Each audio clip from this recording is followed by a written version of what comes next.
Bismillahirrahmanirrahim. Assalamualaikum warahmatullahi wabarakatuh. Bismillah, alhamdulillah, wassalatu wassalamu ala habibillah Sayyidina Muhammad ibn Abdillah wa ala alihi wa sahbihi wa mawalah. Allahumma rabbi syrah lana sudurana wa yassir lana umurana wahlul uqdatan min alsinatina yafqahu aqwalana. Allahumma fakkihna fid din wa 'allimna at-ta'wil. Allahumma alhimna marashid umurina wa a'idhna min shururi anfusina birahmatika ya rabbal alamin. Walhamdulillahi rabbil alamin. Ahlan kepada sahabat-sahabat semua, selamat pagi. Sabahun nur, sabahul khair. Kita bertemu dalam pertemuan Hayati Quran.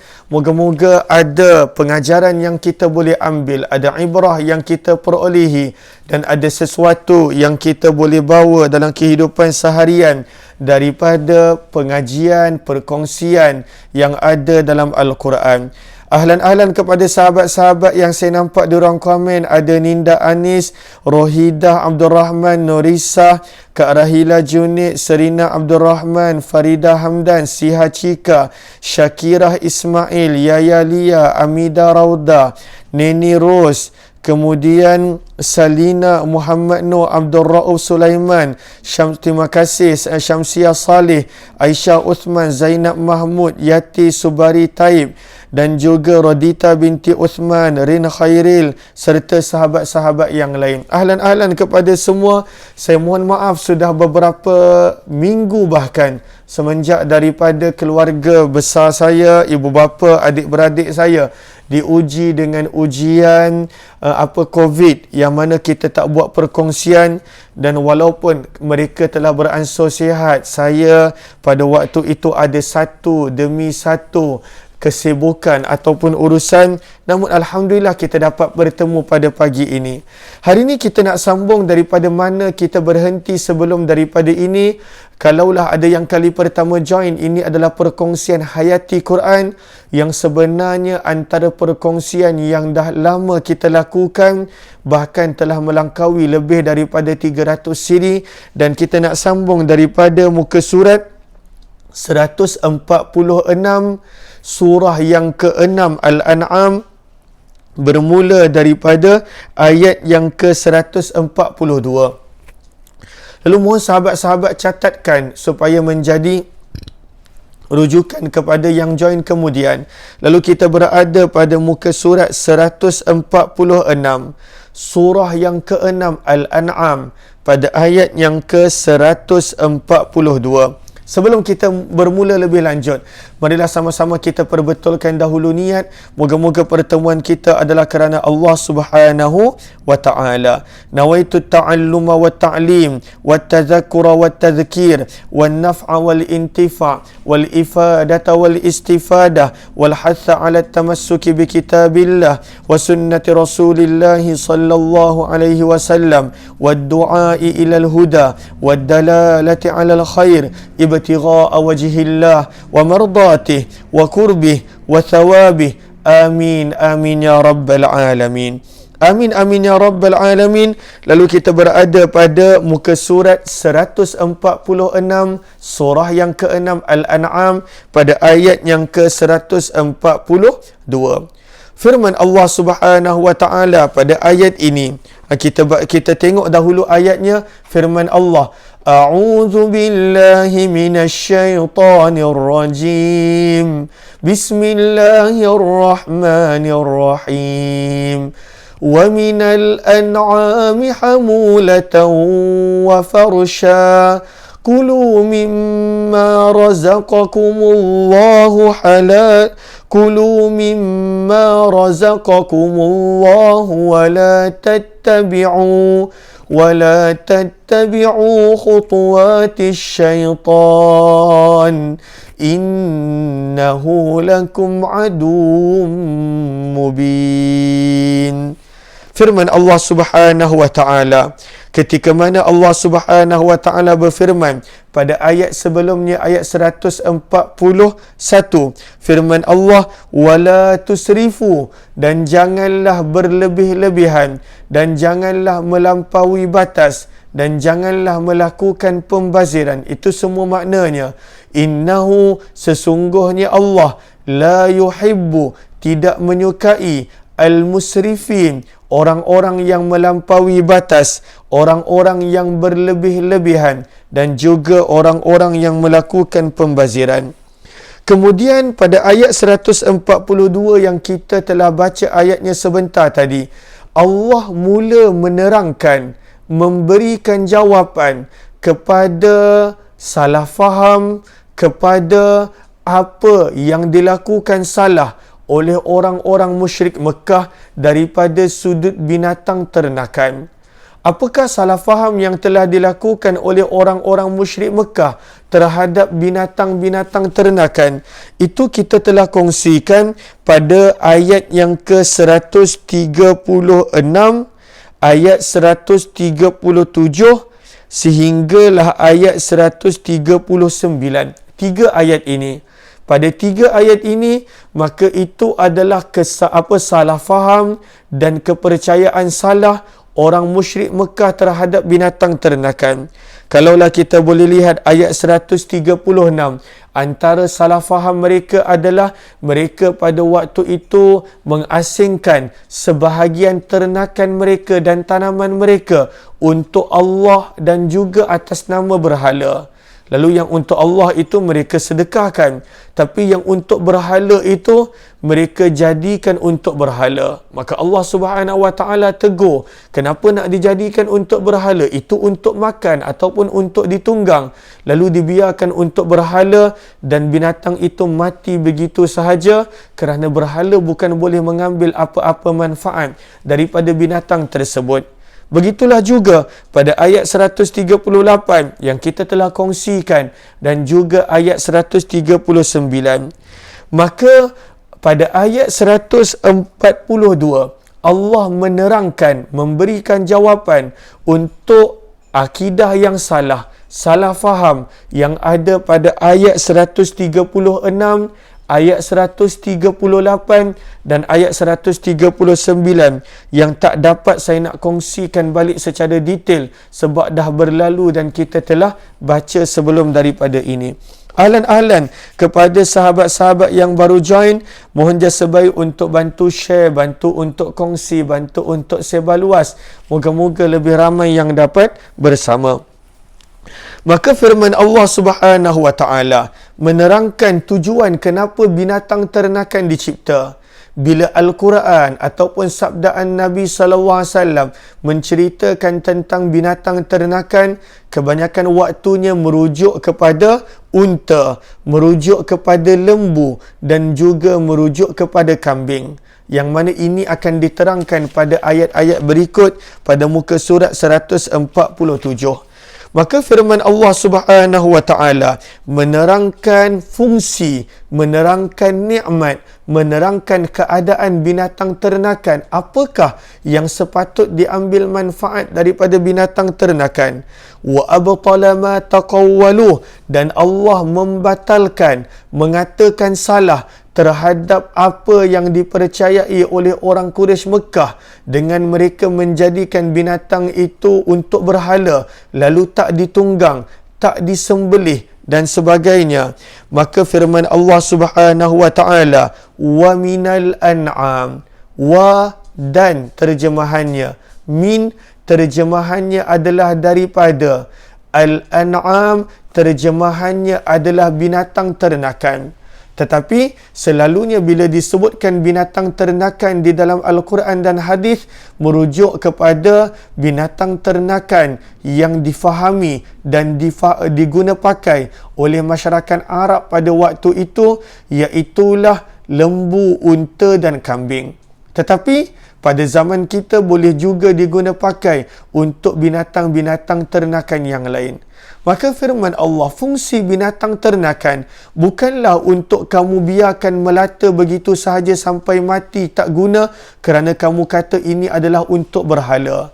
Adapun nama-nama binatang untuk berhala, kita dah baca dan kita telah kongsikan pada suratul Maidah. Sebentar kita buka. Pada suratul Maidah, surah yang kelima, muka surat 124 pada ayat yang ke-103. Ini adalah istilah binatang-binatang untuk berhala yang orang Quraisy pada waktu itu tetapkan. Yang orang Quraisy tetapkan untuk berhala. Lalu apakah nama-namanya? Allah sebutkan pada surah yang kelima Al-Maidah, muka surat 124 ayat yang ke-103. Ma ja'alallahu min bahirah wala sa'ibah wala wasilah wala ham. Ini adalah antara 4 jenis binatang yang mana mereka tak ambil manfaat. Mereka pada waktu itu biarkan sampai mati. Mereka haramkan untuk orang lain guna, diri mereka guna. Maka ini adalah perkara salah, perkara batil yang Allah Subhanahu wa taala terangkan pada ayat ini.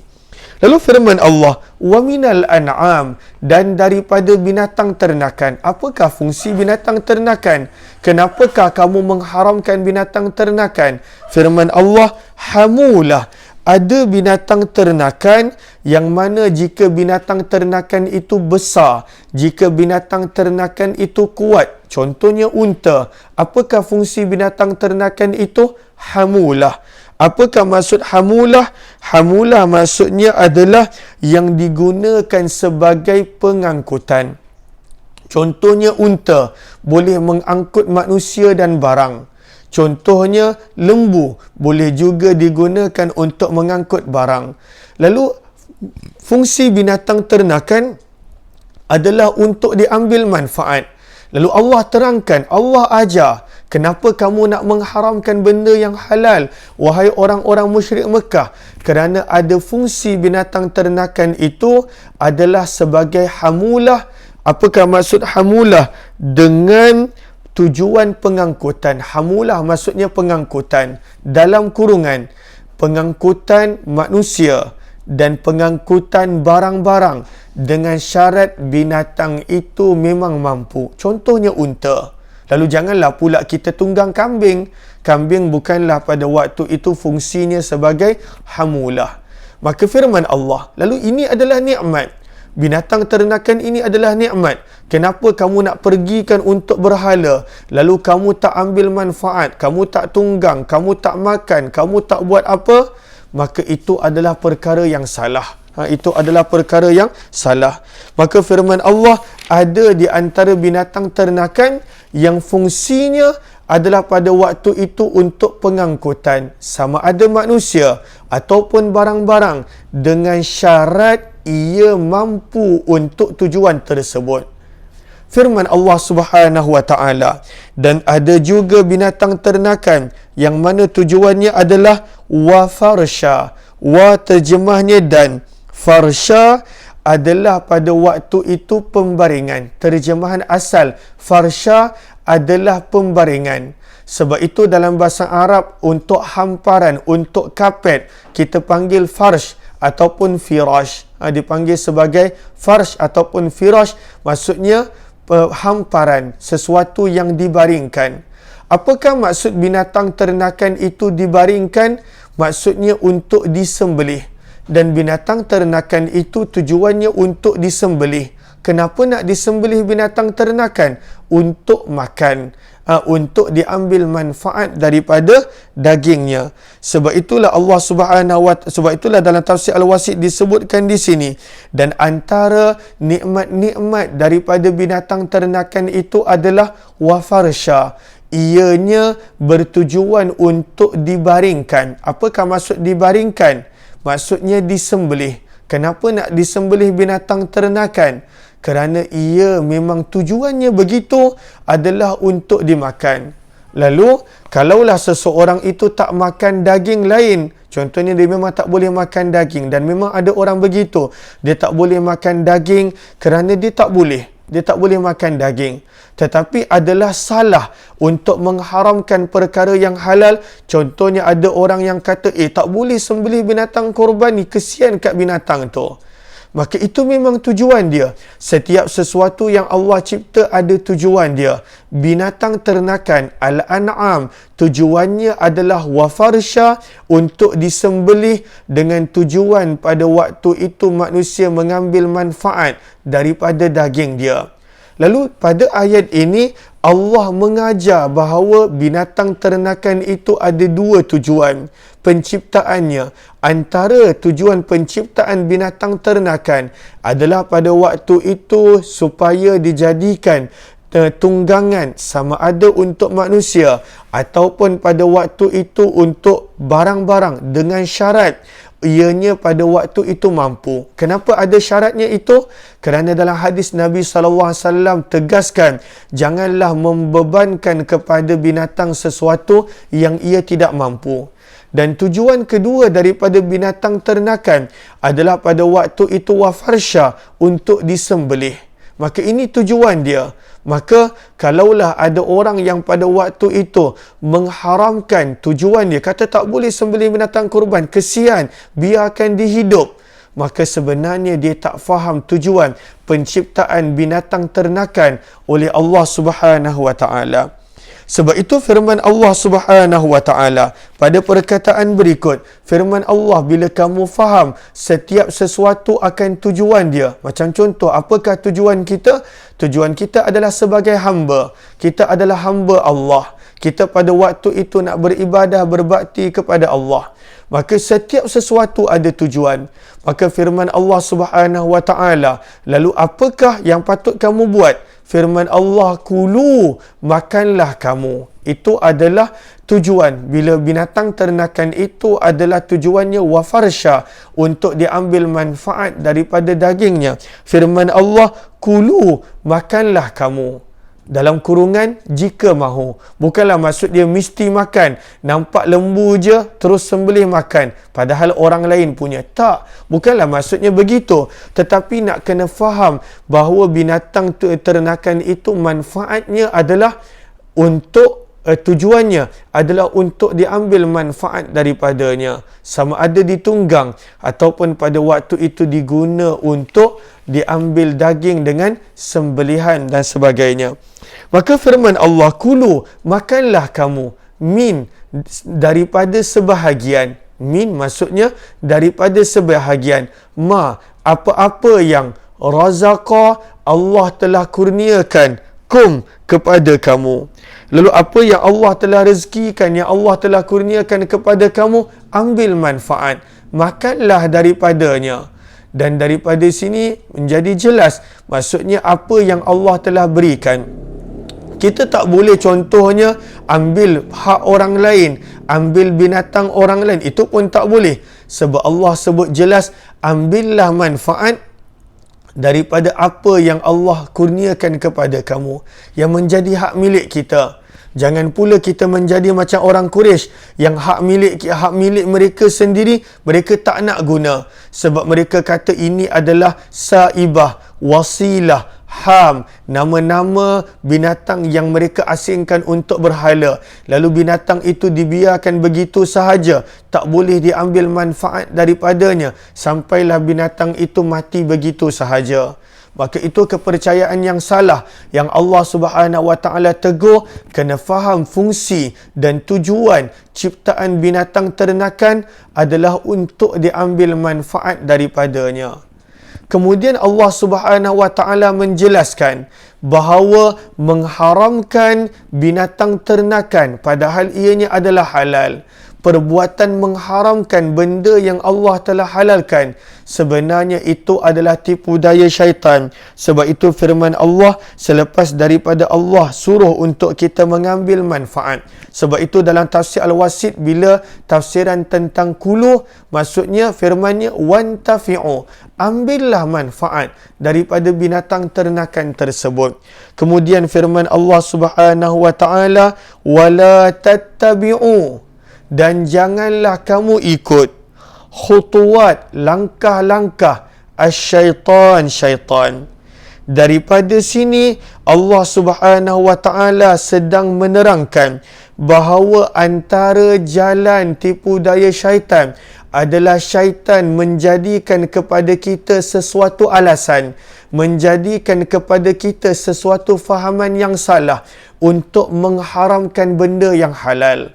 Sebab itu panjang lebar Dr. Yusuf Al-Qardawi dalam salah satu catatan dan kitab beliau yang terkenal, Al-Halalu wal-Haramu fil Islam, tentang perkara yang halal dan haram dalam Islam. Kenapa? Sebab antara cara syaitan menyesatkan manusia adalah syaitan benda yang halal dia menjadikan kita nampak benda tu haram. Dan ini banyak. Berapa banyak orang pada waktu itu, benda yang halal dia pergi haramkan. Kalaulah dia tak nak ambil, dia tak nak makan, dia tak nak guna kerana dia tak boleh makan daging contohnya, itu perkara yang lain. Tetapi mengharamkan tahrimul halal, mengharamkan perkara yang halal, maka itu adalah sesuatu daripada tipu daya syaitan, dan syaitan telah buat itu kepada orang-orang Quraisy Mekah. Dan ini mula membiak kepada sebahagian daripada masyarakat. Ada yang kata, tak boleh benda ni, haram ni. Kesian kat binatang tu. Tak boleh ni, jangan. Benda ni salah ni. Bila kita kata salah, maka kita mengharamkan. Padahal benda itu adalah halal. Benda itu adalah halal. Sebab itu kata para ulama tafsir, selepas Allah suruh mengambil manfaat daripada binatang ternakan yang Allah rezeki dan kurniakan, Allah terangkan kepada kita, jangan terpedaya dengan langkah-langkah syaitan. Apakah maksudnya? Sebab itu disebutkan di sini, apakah langkah-langkah syaitan, tipu daya syaitan? Fit tahrim, pada mengharamkan perkara yang halal, wat tahlil, dan menghalalkan perkara yang memang Allah dah haram. Kama atba'aha, seperti mana yang telah ikut dan terpedaya ahlul jahiliyah, orang-orang jahiliyah. Lalu sebab itu kena berhati-hati. Jangan sewenang-wenangnya kita mengharamkan perkara yang halal. Kalaulah kita tak nak makan kerana kita tak selesa, maka itu yang lain. Tapi janganlah kita kata benda tu haram, benda tu haram, benda tu haram. Padahal benda ini adalah benda yang halal. Hak untuk mengharamkan sesuatu hanyalah hak Allah. Hak untuk menghalalkan sesuatu hanyalah hak Allah Subhanahu wa taala. Sebab itu disebutkan di sini, antara tipu daya syaitan yang manusia terlepas pandang, yang manusia pada waktu itu terlupa, adalah mengharamkan perkara yang halal. Sebab itu firman Allah pada ayat 142, bila Allah dah terangkan apakah fungsi-fungsi binatang ternakan sebagai hamulah untuk dijadikan tunggangan, wafarsha untuk dibaringkan untuk penyembelihan, maka Allah kata kulu, ambillah manfaat daripada apa yang Allah kurnia dan rezekikan. Dan kena ingat wahai manusia, jangan terpedaya dengan hasutan syaitan, wala tattabi'u, dan jangan kamu ikut khutuwati syaitan, langkah-langkah syaitan. Kenapa? Firman Allah menerangkan sebab kenapa jangan ikut syaitan. Innahu, sesungguhnya, lakum, syaitan itu bagi kamu, adu, adalah musuh. Musuh yang bagaimana? Mubin, yang jelas nyata. Syaitan itu adalah musuh yang jelas nyata. lalu jangan ikut jejak langkah syaitan. Dan antara jejak langkah dan tipu daya syaitan adalah seperti mana yang syaitan berjaya buat kepada orang-orang musyrik Mekah, iaitu mengharamkan benda yang halal. Dan mereka anggap itu adalah agama. Mereka anggap itu adalah pahala. Mereka anggap itu adalah benda yang betul. Wahai manusia, janganlah kamu ikut jejak langkah syaitan. Kenapa jangan ikut syaitan? Lalu Allah terangkan sebabnya, ilahnya, ta'lilnya. Kenapa jangan ikut jejak syaitan? Innahu, sesungguhnya syaitan itu, lakum, bagi kamu, adu, adalah musuh mubin, yang jelas nyata. Apakah pengajaran yang kita boleh ambil daripada ayat ini? Pengajaran yang pertama, bahawa Allah menerangkan setiap sesuatu itu ada tujuan penciptaannya. Setiap sesuatu itu ada tujuan penciptaannya. Dan sebagai contoh, binatang ternakan Al-An'am, apakah tujuan penciptaannya? Adalah sebagai hamulah wa farsha. Itu adalah satu pengajaran. Pengajaran yang kedua yang kita dapat daripada ayat ini, selalunya bila ayat Al-Quran menyebut tentang Al-An'am, dan selalunya bila hadis Nabi SAW menyebut tentang Al-An'am, kebanyakan waktu, bukanlah selalu, kebanyakan waktu merujuk kepada unta, lembu, kambing dan yang seangkatan dengan dia.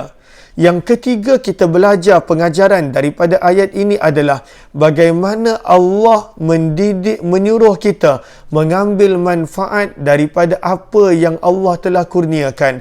Pada firman Allah, kulu. Sebab itu dalam tafsir Al-Wasit, kulu ditafsirkan sebagai wantafi'u, ambillah manfaat. Lalu ambilkan, jangan sia-siakan nikmat, ambil manfaat daripada nikmat-nikmat yang Allah kurniakan.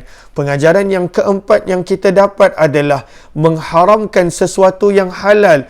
Itu juga merupakan tipu daya syaitan dan langkah-langkah halus syaitan. Dan Allah suruh kita berhati-hati dengan syaitan. Kenapa? Pengajaran yang kelima, kena ingat syaitan itu sentiasa dan sampai bila-bila adalah musuh kita, dan ianya bukan musuh yang tersembunyi. Ianya adalah firman Allah, mubin, musuh yang sangat jelas nyata, walaupun tak kelihatan pada mata, tetapi kena sentiasa berhati-hati dengan bisikan-bisikan halus, was-was yang datang daripada syaitan. Moga-moga bermanfaat pertemuan kita pada pagi ini. Kita berhenti di sini. InsyaAllah kita akan sambung pada muka surat yang baru esok, muka surat 147. InsyaAllah kita akan berjumpa jam 2.15 nanti pada pertemuan sejarah Mekah jika diizinkan oleh Allah. Terima kasih semua kepada sahabat yang kali pertama join. Jemput join Telegram channel Kuliah Umar Aziz. Banyak soal jawab berkenaan tentang sirah yang di-share, dikongsikan di Telegram channel Kuliah Umar Aziz. Moga-moga bermanfaat. Wabillahi taufiq wal hidayah. Assalamualaikum warahmatullahi wabarakatuh. Lalu jemput join Telegram channel, hanya perlu search dan join Kuliah UMAR, Kuliah Umar Aziz. Jumpa lagi jam 2.15 nanti dalam sejarah Mekah, insya-Allah. Terima kasih semua.